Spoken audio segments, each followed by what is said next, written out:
ఆద్యులలో మహానాడు ఆద్యులలో యనమల రామకృష్ణుడు గారు ఒకళ్ళు మాజీ మంత్రి మనతో ఉన్నారు. సార్, నేను ప్రత్యేకంగా మిమ్మల్ని అడగాలనుకున్నది ఏంటంటే, ఎన్టీఆర్ ఏ స్ఫూర్తితో మహానాడు ప్రారంభించారో అదే స్ఫూర్తి ఇప్పటికీ కొనసాగుతుందా? అసలు ఆయన ఒక పుట్టినరోజు వేడుకని మహానాడుగా పెట్టడానికి కారణం ఏంటి?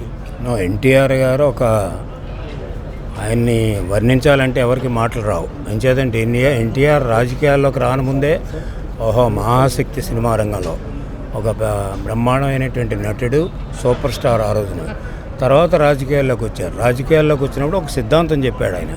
ఆ సిద్ధాంతం ఏంటంటే సమాజమే దేవాలయం, ప్రజలే దేవుళ్ళు అనేటువంటి ఆ సిద్ధాంతం మీదే, ఆ సిద్ధాంతం ఎక్కడా కూడా డివియేట్ అవ్వకుండా ఆ సిద్ధాంతాన్ని బేస్ చేసుకుని ఇప్పుడు ఇన్ని మహానాళ్ళు కూడా జరుగుతున్నాయి.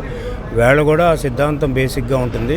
కాకపోతే ఇప్పుడు ఉన్నటువంటి పరిస్థితులు, ఇప్పుడు ఉన్నటువంటి సమాజం, ఇప్పుడు ఉన్నటువంటి కోరికలు, ఇప్పుడు ఉన్నటువంటి సమస్యల్ని దృష్టిలో పెట్టుకుని కొంత నూతనత్వాన్ని సంపాదించడానికి.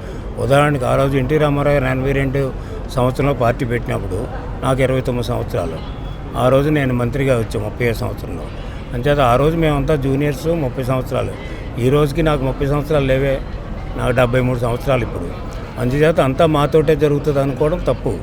అందుచేత అంటే ఆ రోజున మమ్మల్ని అందరినీ కూడా 80% యువకుల్ని ఎన్టీ రామారావు ఎట్లా తీసుకొచ్చి పార్టీలో పెట్టాడో అందుకని ఆ పార్టీ ఆ విధంగా సర్వైవ్ అయింది 43 సంవత్సరాలు. మీరు భారతదేశంలో చూడండి, ఎక్కడా కూడా ఈ తెలుగుదేశం సర్వైవ్ అయినట్టు నేషనల్ పాలిటిక్స్లో కానీ స్టేట్ పాలిటిక్స్లో కానీ ఏ పార్టీ ఇప్పుడు మనకు కనిపించదు. అందుచేత ఎన్టీఆర్ సిద్ధాంతం అనేటువంటి మూల సిద్ధాంతం. ఆ సిద్ధాంతం నుంచి మేము ఎప్పుడు కూడా డివేట్ కాలేదు. అయితే ఇప్పుడున్నటువంటి పరిస్థితులను కూడా అవగాహన చేసుకోవాలి. ఆ రోజు మేము ఎట్లాగైతే వచ్చామో ఈ రోజున కూడా యువత రాజకీయాల్లోకి రావాల్సిన అవసరం ఉంది. యువత అభివృద్ధిలో భాగస్వాములు కావాల్సిన అవసరం ఉంటుంది.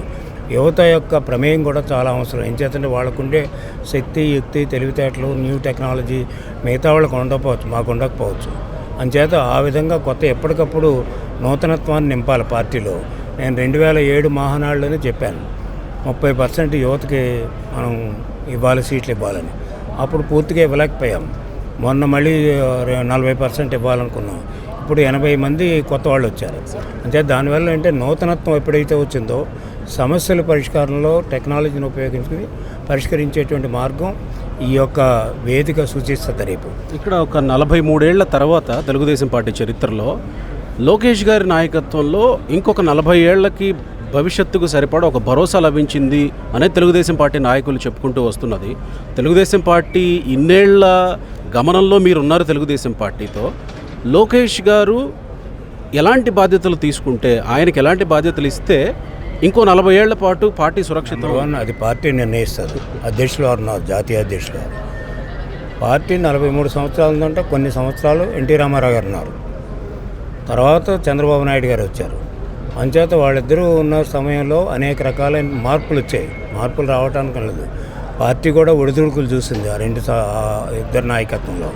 అంచేత ఇప్పుడు అన్నీ సెటరైట్ అయిన తర్వాత ఒక విధానాన్ని, నూతన విధానాన్ని బేసింగ్ ఆన్ ది పాస్ట్ సిద్ధాంతం, అది ఎన్టీ రామారావు దాన్ని బేస్ చేసుకుని నూతన విధానాన్ని అవలంబించడానికి ఈ యొక్క కడప, అందుకనే కడప వేదిక స్పెషల్ అంటున్నా.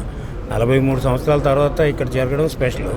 అదేవిధంగా ఇక్కడ కొత్త విధానాలని అవలంబించడం అనేటువంటి అది యూత్ ఎంకరేజ్మెంట్ అవనివ్వండి, లేకపోతే ఇంకా ఏది పిలిచినప్పటికీ కూడా పదవులు ఎవరికి ఏమి ఇవ్వాలనేది నేషనల్ ప్రెసిడెంట్ గారు నిర్ణయిస్తారు, తర్వాత పార్టీ నిర్ణయిస్తారు. ఇచ్చినటువంటి పదవులను సక్రమంగా అమలు జరిపి పేదల యొక్క సమస్యలు పరిష్కరించడమే తెలుగుదేశం పార్టీ యొక్క లక్ష్యం.